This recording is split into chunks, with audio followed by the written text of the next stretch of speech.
Welcome to On Cup on Tay with the Rev. Folks, I'm just back from a few days where we've been off on various little walking trips, and one of them was we went and walked through the Gap of Dunloe. And as it says on TripAdvisor, a step back into the time past, a good experience. And we were walking along the Gap of Dunloe, which is supposed to be only a walking route and thing for jaunting carts and others, but there was motorised vehicles travelling on it as well. And sure enough, it was a step back in time.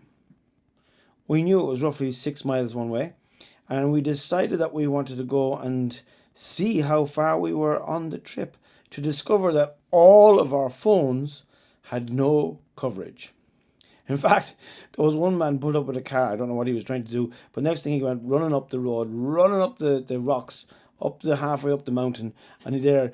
And all I could think of was the guy on the ad for in Jamaica. Can you hear me now? Can you hear me now? It was very funny.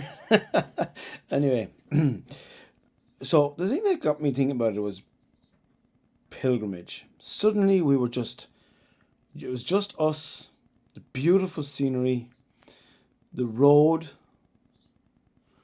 I mean, there was just the one road. There was no lefts or rights. It was just the path that you to travel. And time. Talk, look at the scenery, look at the different things. It was kind of like a little sort of pilgrimage of sorts. And it got me thinking about Jacob and Pharoah. And your story. What is your story? What is my story?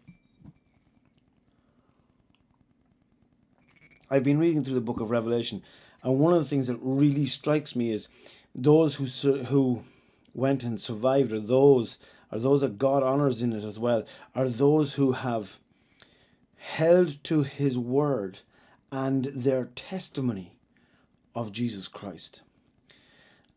And so there's those things. Testimony is the story, your story of whatever. In this case, Jesus Christ. And as I said, I was thinking about Pharaoh and Jacob. And there's a couple of verses that intrigue me in Genesis 47. This is Jacob at the end of his life. And Pharaoh says, "So what age are you?" And Jacob's response is very interesting. Jacob goes and says, "The years of my pilgrimage are 130. My years have been few and difficult, and they do not equal the years of the pilgrimage of my fathers."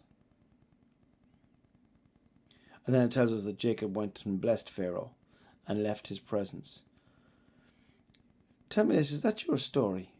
When you read chapter after chapter in the book of Genesis about Jacob and his life and what he was doing and how God was there for him, how God met him at Bethel, how the angels were going up and down, how it was that he went and gave God 10%, how God had blessed him with, even though he'd been codded and robbed and all this, but God had blessed him with all of his possessions and his sheep and everything else, and blessed him with 2 wives. If you want to get into all that story, you can find out all about it. I think 1 wife is enough for any man. And there's all of that testimony. And then when Pharaoh asks him what age he says, "The years of my pilgrimage have been 130, and they have been few and difficult."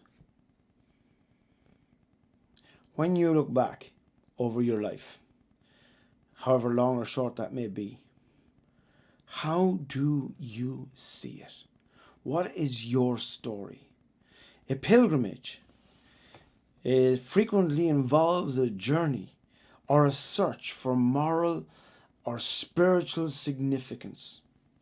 So how has your journey been for moral or spiritual significance? How has your search been going? Are you someone who, like Jacob, will go and say that the years of my pilgrimage have been few and difficult, even though he was 130 years of age. I find that very negative, very depressing, really. Is that the best? Like, why didn't he just go and say to Pharaoh, I'm 130 years old, and leave it at that? But to add in that his journey is a pilgrimage, his life has been a pilgrimage. It's a journey of spiritual significance. But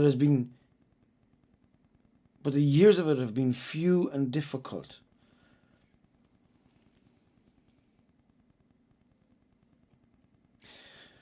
We got to the end of our journey, our little walk, and yeah, I stumbled, I fell, and thankfully didn't do myself any damage. Just stepping off the road for one of the motorised vehicles going along it, and slipped and bang, down I went. Much to the mortification of myself and everybody else with me. But as we walked that journey back in one way in the sunshine, and then returned on the journey back through the rain and the clouds on it, even though it was lovely actually, there was that sense of adventure, sense of wonder, sense of awe at the creation all around about us, the sense of God's magnificence in it all. And you can focus in on the walk and say, well, the walk was it was difficult. It was very up and down. Or you can focus in on the journey and the blessing that's been in that journey. So as you have this on cupán té, let me ask you a very simple question.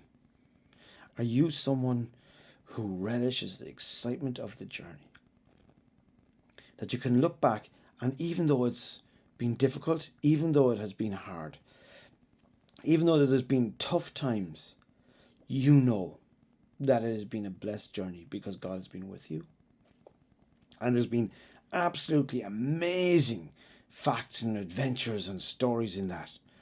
Or are you just someone who just sees the difficulty and the hardship? That when you look back, everything is just, they've been few and difficult.